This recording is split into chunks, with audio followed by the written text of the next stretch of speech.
Welcome back to Brian Bandas Builds a Business on site here on Sneed Road in Nashville, Tennessee. Man, this house is gonna, look at that baby. Come on. That's gorgeous. So this week is gonna be another edition of a day in the life of an evil real estate developer, because basically every movie I watch with my kids, the bad guy is some real estate developer, which is really fun. So we're gonna see, what does somebody who's developing and building real estate do on a typical day? And I think that's what I like so much about it, is that there really isn't a typical day. And that's kind of what's fun. So let's go have a little fun. Now I do have to be honest with you guys and confess that this is a bit of an amalgam of like 3 different days this week. So that's my confession. Hell of a start to a Monday. All right, I'm at a big old house on Sneed Road in Nashville. This project is going to be amazing. I don't know why this window was left open when it rained real hard all weekend, but I guess I'll close that. First thing this morning, I had to come out and look at a sample they did for me. They threw up, because I've got brick with some stone accents on the outside of this house. Big old house though. Definitely can't afford to not like the way that the exterior is gonna look. So they did a little sample for me over the weekend. So I showed up here to check it out. Let's go take a look.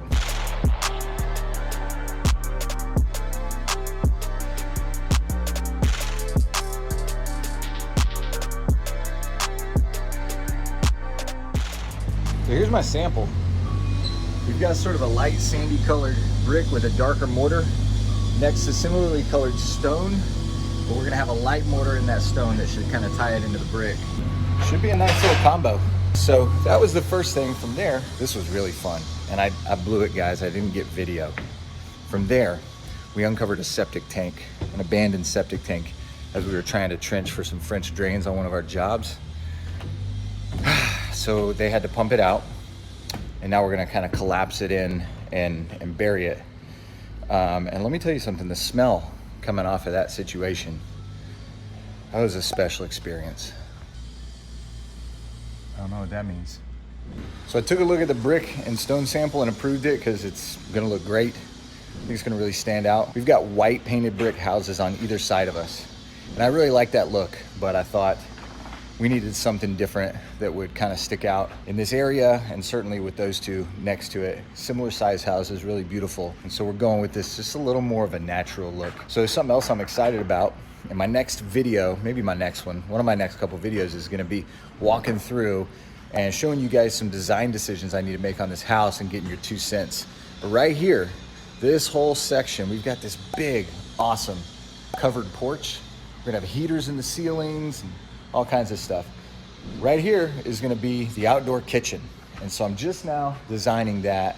Obviously a grill, some storage for firewood, because we've got a wood burning fireplace right here. And so I'm just now kind of working on laying that out. Where's the fridge gonna be, and the grill, and different storage drawers and stuff like that. Maybe I throw a little griddle on there. Maybe I'll throw a little flat top griddle just for a little extra flair. I don't know. But as you guys know, if you've watched any of my videos, that it's constant problem solving, which this morning has started this way. I've got a tub here that isn't fitting correctly because of the spacing of the drain, so I got to swap that out. I showed up, we had a big rain this weekend, and I got a big puddle in my living room. So that's not great. And then I've got some layout issues in the kitchen that just small tweaks, but for the electricians to do what they need to do, we gotta solidify some things. Between septic tanks and roof leaks, that's only 2 of my properties. There's a lot of problems. And really, like, the whole day in the life thing, that's what it is. Particularly because I'm GCing my own stuff, so it's not just, like, I'm not just having other builders do it, which is an amazing way to do it, by the way. I'm not telling you not to do that.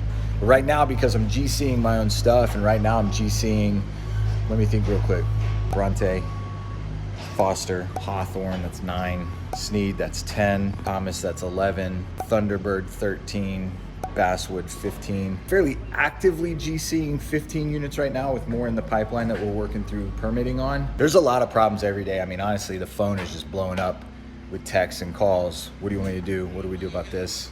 And I've had to like really get used to that. Like, for a while it freaked me out. It still kind of gets in my head sometimes, but for a while it was like, oh my gosh, like everything's falling apart. Now I'm like, it's not really, this is just a Monday, and that's what happens. When you're GCing, it's so many little things. But even if I wasn't GCing, I would really want to have an eye, at least to a degree, on some of the detail. And that's something I wasn't really good about early on. It was like, man, I'm going to set it and forget it. And to some degree, that can work. It probably depends on the price point you're trying to achieve, what kind of feel for the home you're trying to achieve, how custom do you want it to feel, or how custom do you need it to feel to get your price point.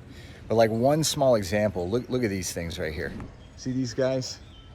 They're cool, but they're spaced wrong. They're about to brick up around this, and the brick will come all the way out and kind of swallow up that back post.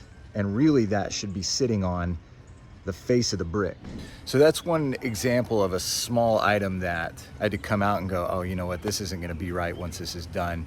How rocking is that house though, man? 7,200 square feet, that thing's gonna be awesome. We're doing custom stuff all over the place on it. It's gonna be a really cool place. Part of the day in the life is that it has just become my reality that my truck is full of fixtures, leftover parts, or fixtures that we don't need for a couple more weeks. One of the less fun aspects of the day in the life of the evil real estate developer is that we had a big rain over the weekend, and immediately I'm like waiting on my phone to ring for a neighbor or the city or somebody to say, hey, your stormwater on this job site is creating a problem, come fix it right away. Thankfully this time so far that hasn't happened, but probably because we already have complaints that we've had to address.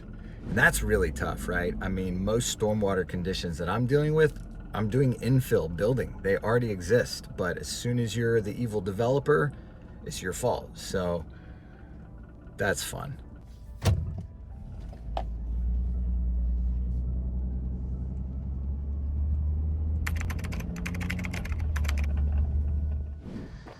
It's been a couple days, guys. We're making good progress on this brick.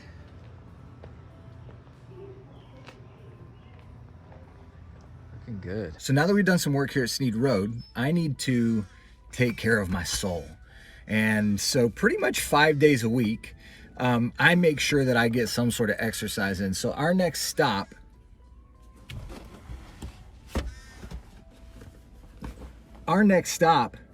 is at 10th Planet Jiu-Jitsu in Nashville, where I go to get sweaty, get beat up on a little bit. Hopefully I beat up on somebody a little bit too, a little bit of both. But this is called self-care. This is a self-care part of the day. So let's go get a little sweaty.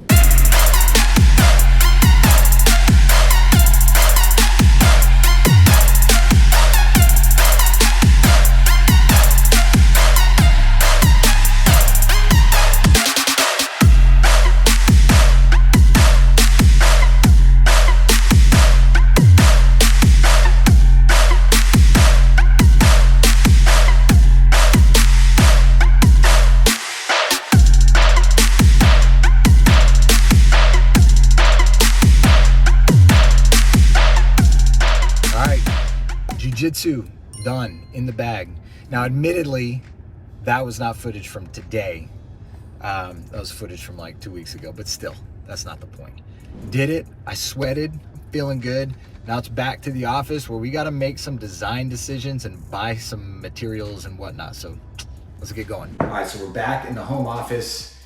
Jiu-Jitsu done, did some site visits this morning. Now guys, with all the technology that exists, don't judge me. But I am a handwritten list playing off of this today. So here's what we have to accomplish. I've got a 4-build project over near Belmont University, and among those 4 houses, I've got sort of 2 designs. I've got design A on one of these and one of these, and I got design B on one of these and one of these. So right now I have to sort of design the fireplaces and decide what style I want to do. And I really have 2 styles that I like, and I need to decide which one works best with A and B. And then one of them uses like some inset tiles. So I need to make those decisions. And then I need to basically text pictures to my trim guys and say, hey, build this on this unit and that on that one. And then I need to order some tile for that inset tile. So that's task number 1. In those same units, I also have these walls in the kitchen that don't have upper shelving, right? We're just gonna do some floating shelves, and I'm gonna put, I believe, a tile backsplash up this entire wall as sort of an accent wall. And I haven't chosen that yet. So I'm gonna hop online and pick out some tile for this thing.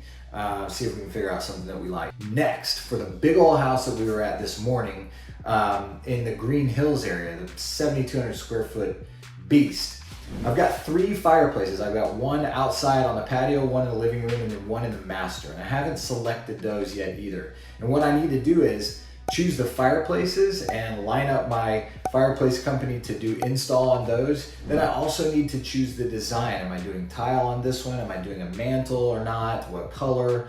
That kind of thing. So I've got to sort of select and design and order different parts for the 3 fireplaces on that property as well. And then lastly, and we're gonna get to this in a video really soon, I need to design the outdoor kitchen. I at least need to choose what elements are there so that I can go ahead and buy them and start to have my brick guys lay out how they're gonna do this outdoor kitchen. So that's the fun version of like admin and office work, but the less fun version is that I've gotta follow up on some permits with the city. I've got to follow up on a contractor's license update or renewal, and some of this admin work, which, you know, frankly is not my favorite, but if that's sort of the ticket price to get in and play this game, it's totally worth it for me. Also, that is exactly why I pay a salary to an administrator, because she's way better at this stuff than me. So shout out to Melissa. You're awesome. One last little piece of fun I have here today is that I've got to design the whole outdoor kitchen for this big 7,200 square foot house. Let me kind of show you what I'm working with. This is how I work through it. Okay, so let me talk you through this. First of all, I know that I need it to be roughly 19 feet long. Secondly, I know that I want to center the grill. So I choose the grill. It's a 40-inch 5-burner grill, so I put that in the middle. So now I'm going to take that out and figure out roughly like how many inches on either side of that grill I should fill with my other appliances and storage, etc. I also know that the spacing of each one is basically, we're gonna have it built with bricks. And so if I have, you know, a fridge, and then I'm gonna have a brick wall spacing, that's about 4 inches. And then I have some shelving and then brick walls and 4 inches. So I have to sort of add up 4-inch wall, you know, 20-inch fridge, 4-inch wall, 16-inch drawers, that kind of thing. All right, ignore the scribbles here, but here's what I've come up with. All right, I got a 4-inch wall, then I got a 21-inch space for the fridge. The fridge is actually 20 inches, but I gotta give it a little wiggle room. All right, then I got another 4-inch wall. I got a sink with like a 16-inch little, you know, cabinet underneath it. Then a 4-inch wall with some trash, with a 20-inch like trash pull out, another 4-inch wall, some drawers. I like some symmetry. So what I have in the middle is I have the grill, and I have these stacks of drawers on either side. So that should create like a nice centerpiece, right? Where you get the grill, the drawers on either side. So on the other side of the grill, then I actually have drawers with another big cabinet, and then I just have a big space for stacking their firewood under the counter. Should look really cool. So that's what I've come up with. So now I have to fire this over to the guy I buy all my outdoor appliances from, get a quote from him, and write a big old fat check. You know, one of the things I claim that I love about this job, this career that I've built, is the variety in the work every day. And I do. Sometimes it gets quite physical.